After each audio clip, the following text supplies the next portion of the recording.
जय गुरुदेव। आज पुनः पौष महीने की संक्रांति लेकर के हम आपके सामने उपस्थित हैं। चलिए प्रारंभ करते हैं पौष महीने की संक्रांति के संबंध में कुछ महत्वपूर्ण बातें। संक्रांति का पर्व भगवान सूर्य नारायण की गति के साथ संबंधित है। एक वर्ष में 12 राशियों की परिक्रमा भगवान सूर्य नारायण कर लेते हैं और उसी श्रृंखला में इस दिसंबर महीने में जिसे पौष का मास बोला जाता है, इस पौष के महीने में भगवान सूर्य नारायण ने वृश्चिक राशि का अपना प्रवास परिपूर्ण करके धनु राशि में प्रवेश कर जाना है। यह मंगलमय अवसर 15 और 16 तारीख की मध्य रात्रि को घटित होने वाला है। पौष महीने की संक्रांति, धनु राशि की संक्रांति, उसका अपने आप में बड़ा महत्व है। धनु राशि को संपन्नता की, समृद्धि की राशि माना गया है। सूर्य नारायण भगवान अपने आप में तेज पूर्ण ग्रह हैं, ऊर्जा से परिपूर्ण हैं, एनर्जी के स्रोत हैं और एनर्जी के स्रोत का धन की राशि में पहुंच जाना, धन की समृद्धि की बढ़ोतरी करने वाला होना चाहिए। और धनु राशि के जो स्वामी हैं, जो अधिपति देव हैं, वो बृहस्पति देव हैं। बृहस्पति देव को गुरु भी कह करके पुकारा जाता है और गुरु हमेशा अध्यात्म को पुष्ट करने वाले, भगवान की तरफ लगन लगाने वाले और परमात्मा की भक्ति हमारे भीतर में जगाने वाले, वो महत्वपूर्ण भूमिका अदा करने वाले महापुरुष होते हैं। ऐसे सद्गुरु देव के भीतर में अध्यात्म की समृद्धि कूट कूट करके भरी होती है।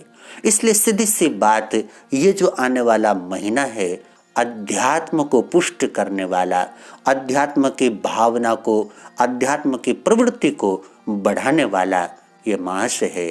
और जो लोग अध्यात्म को ज़्यादा पोषित करेंगे, वो लोग इस संक्रांति का ज़्यादा लाभ प्राप्त कर सकेंगे। देव गुरु बृहस्पति के घर में सूर्य नारायण का पदार्पण हो रहा है, तो सूर्य देव जो एनर्जी के स्वामी हैं, उनका अध्यात्म के स्वामी देव गुरु के घर में पधारना, उनकी राशि में पधारना अध्यात्म को एनर्जी से परिपूर्ण करने वाला होगा ही। किंतु एक दोष इस मौके पर ऋषियों ने, महापुरुषों ने माना, ये जो पौष का महीना है, पौष की संक्रांति से लेकर के मकर संक्रांति के मध्य का जो काल है, इसको खर मास कह करके पुकारा गया है। और खर मास का अर्थ आप तक मैं पहुंचा दूं।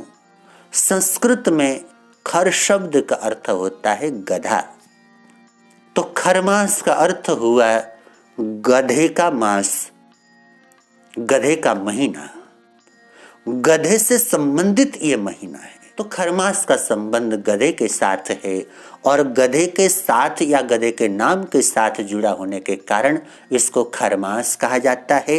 अनेक स्थानों पर इस महीने को खरमास के साथ साथ मलमास, मलीन मास इत्यादि नामों से भी पुकारा जाता है। कई जगह तो इसको काला महीना भी कहा जाता है। क्या कारण है? इस प्रकार की बातों का तथ्य क्या है, उसका प्रमाण क्या है, उस संबंध में कुछ विमर्श करते हैं।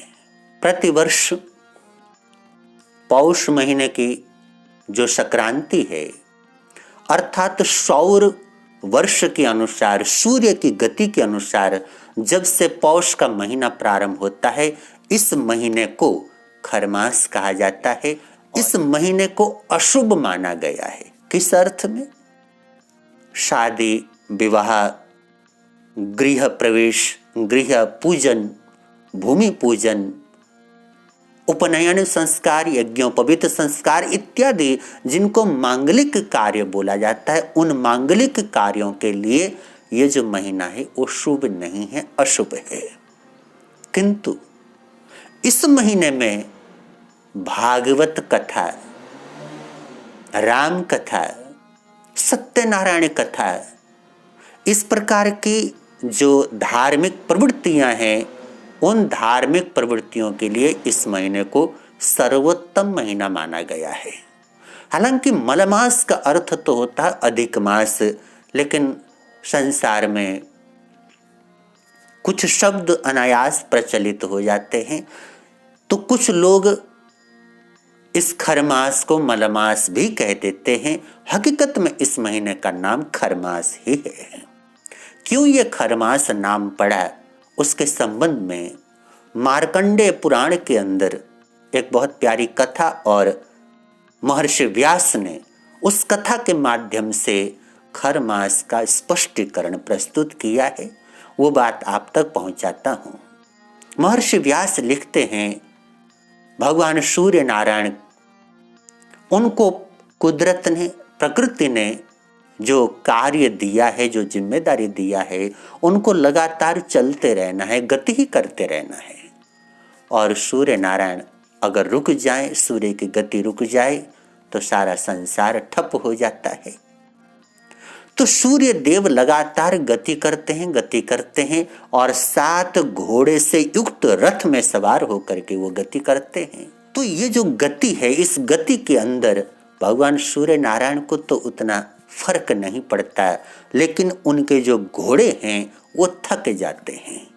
महर्षि व्यास बोलते हैं, जब घोड़े क्लांत हो गए, थक गए, भूख प्यास से व्याकुल हो गए, तब उनकी व्यथा को देख करके भगवान सूर्य नारायण वो भी व्यथित हुए। किंतु उपाय कुछ था नहीं उनके पास, करते क्या? रथ को रोक नहीं सकते, लगातार गति करना आवश्यक है। अगर गति रुक जाएगी तो सारा संसार का चक्र रुक जाएगा। इसी उधेड़ बुन में भगवान सूर्य नारायण को एक बृहद तालाब दिखाई दिया और उस तालाब के किनारे 2 गधे अर्थात खर वो दिखाई दिए। काम बन गया। भगवान सूर्य नारायण ने घोड़ों को उतार दिया, घोड़ों को खोल दिया और साथ में गधों को उस रथ के साथ जोड़ दिया और इस प्रकार गधे उनके रथ को लेकर के यात्रा करने लगे। इससे दोनों का काम बन गया। सूर्य नारायण भगवान की गति भी नहीं रुकी और घोड़े जो थक गए थे उनको भी विश्राम करने का मौका मिल गया। तो ये जो पौष का महीना है, इस पौष के महीने में भगवान सूर्य नारायण के रथ को खींचने वाले 7 के 7 घोड़े वो विश्राम करने लग जाते हैं, अपनी थकान को मिटाने लग जाते हैं और इस मौके पर गधे उनके रथ को खींचते हैं। ये कथा हमारे को मार्कंडेय पुराण में प्राप्त हो जाती है। हमारे अध्यात्म की ये दृष्टि है। आज का विज्ञान इस बात को नहीं स्वीकार करता। विज्ञान के अनुसार तो सूर्य की गति ही निराधार है, किंतु एक बात तो विज्ञान को भी स्वीकार करनी पड़ेगी कि ये जो दिसंबर का महीना 15 दिसंबर से लेकर के 14 जनवरी तक का जो काल होता है, इस दौरान सूर्य नारायण भगवान की या सूर्य की रश्मियां कम पड़ जाती हैं, उनकी रोशनी कमजोर हो जाती है। जहां सूर्य का जो प्रकाश है वो सहनीय नहीं होता, वहीं पर इस समय उनका प्रकाश बिल्कुल मंद हो जाता है। क्या कारण है? कुछ तो इसके भीतर में रहस्य रहा होगा। क्योंकि गधे उस रथ को उस ढंग से नहीं खींच पाते थे जिस ढंग से घोड़े खींच पाते थे। अब स्वयं विचार कर लीजिए, जिस रथ को खींचने के लिए 7 घोड़े जुटे हुए हों, उसी रथ को 2 गधे खींचेंगे तो उसकी गति में कमी तो आएगी ही, उसके प्रताप में भी कमी आएगी। और गधों के साथ में रथ को खींचवा करके सूर्य नारायण भगवान अपने गुरुदेव की राशि में गए, गुरुदेव के घर में गए, इसलिए इस महीने को अशुभ माना गया। सूर्य जैसा प्रतापी ग्रह गधों से युक्त रथ में सवार होकर के अपने गुरुदेव के घर में, गुरुदेव की राशि में पहुंचे, इसको शुभ नहीं माना गया। इसीलिए इस महीने के अंदर कोई भी शुभ मांगलिक कार्य करना वर्जित माना गया है। इस खरमास के काल में किसी प्रकार का हवन, विवाह, भूमि पूजन, गृह प्रवेश इत्यादि संस्कार नहीं करने चाहिए, वो शुभ नहीं माने गए हैं। केवल इस मौके पर भागवत कथा, सत्यनारायण कथा, राम कथा, भगवान की कथा और भगवान का सुमिरन ही इस मौके पर अधिक से अधिक करना चाहिए। इस खरमास के काल को नव विवाहिता के लिए हिदायत दी गई है कि नव विवाहिता खरमास के समय में अपने पिहर में रहे, मायके में रहे, ये ज्यादा उचित है। देव गुरु बृहस्पति अध्यात्म को पुष्ट करने वाले, ज्ञान को पुष्ट करने वाले ग्रह के रूप में प्रसिद्ध हैं और उनके घर में सूर्य नारायण भगवान का पदार्पण अध्यात्म को एनर्जी से परिपूर्ण करने वाला ये वक्त है। इस बात को समझते हुए हम लोग अगर इस अवसर पर अपने ज्ञान चेतना को बढ़ाने का यत्न करेंगे, अपने अध्यात्म को, आत्म बल को बढ़ाने की चेष्टा करेंगे, हम लोग अवश्य लाभान्वित होंगे। और यही इस संक्रांति का लाभ है कि आप अधिक से अधिक आत्मा के पोषण में लग जाएं, बाहर के पोषण को कुछ समय के लिए नजरअंदाज करते हैं। कि अगर इस समय हम लोग कोई नया कार्य प्रारंभ करते हैं, उस कार्य को करने में खर्च बढ़ सकता है, कार्य बीच में रुक सकता है, अनेक प्रकार की रुकावटें आदमी को परेशान कर सकती हैं और किसी प्रकार की दुर्घटना भी हो सकती है। इसीलिए इस मौके पर ऐसा कोई भी कार्य करने से हम लोग बचें, वो ज्यादा उचित है, ऐसा महापुरुषों का कथन है।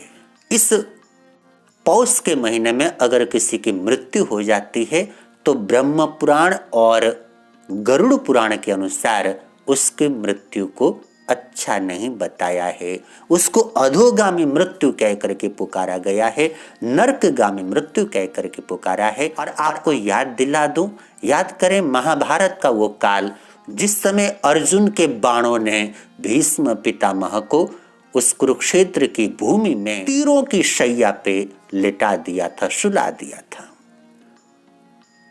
पूरा का पूरा शरीर तीरों से बिंधा हुआ है, कितनी तकलीफ होती होगी। और कहते हैं कि यही खरमास का समय था जब भीष्म पितामह को अर्जुन ने तीरों की शैया में सुला दिया। और इस बात को भीष्म पितामह जानते थे कि इस महीने में अगर मैं मृत्यु को प्राप्त करूंगा तो मेरी गति बिगड़ जाएगी, मेरा अगला जन्म भी बिगड़ सकता है। इसलिए भीष्म पितामह, जिनको इच्छा मृत्यु का वरदान प्राप्त था, उन्होंने संकल्प किया कि मैं अभी अपने प्राणों को नहीं छोड़ूंगा, मैं उत्तरायण काल आने के बाद अपने प्राणों को छोड़ूंगा। और उन्होंने इंतजार किया पूरे 58 दिन का, पूरा का पूरा पौष का महीना बीत जाने दिया और माघ महीने में भी माघ शुक्ल एकादशी का दिन उन्होंने चुना और उस दिन उन्होंने अपने प्राणों का परित्याग किया।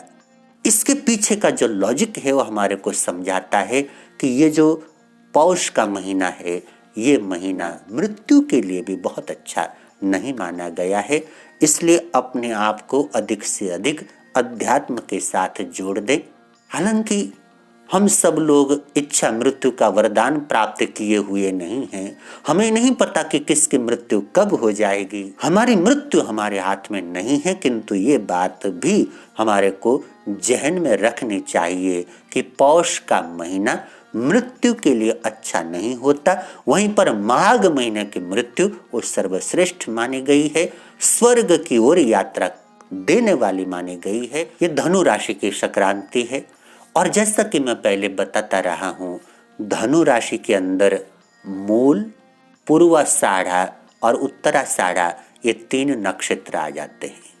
मूल नक्षत्र के 4 चरण, पूर्वाषाढ़ा नक्षत्र के 4 चरण और उत्तराषाढ़ा नक्षत्र का प्रथम चरण, ये 9 चरण मिलकर के धनु राशि को परिपूर्ण करते हैं। और प्रत्येक चरण का एक प्रतिनिधि अक्षर होता है। जैसे मूल नक्षत्र के जो 4 चरण हैं, उन चारों चरणों के प्रतिनिधि अक्षर हैं ए, यो, भा, भी। और पूर्वाषाढ़ा नक्षत्र के प्रतिनिधि जो 4 अक्षर हैं वो हैं भू, धा, फ, ढ। और उत्तराषाढ़ा नक्षत्र के प्रथम चरण का प्रतिनिधि अक्षर है भे।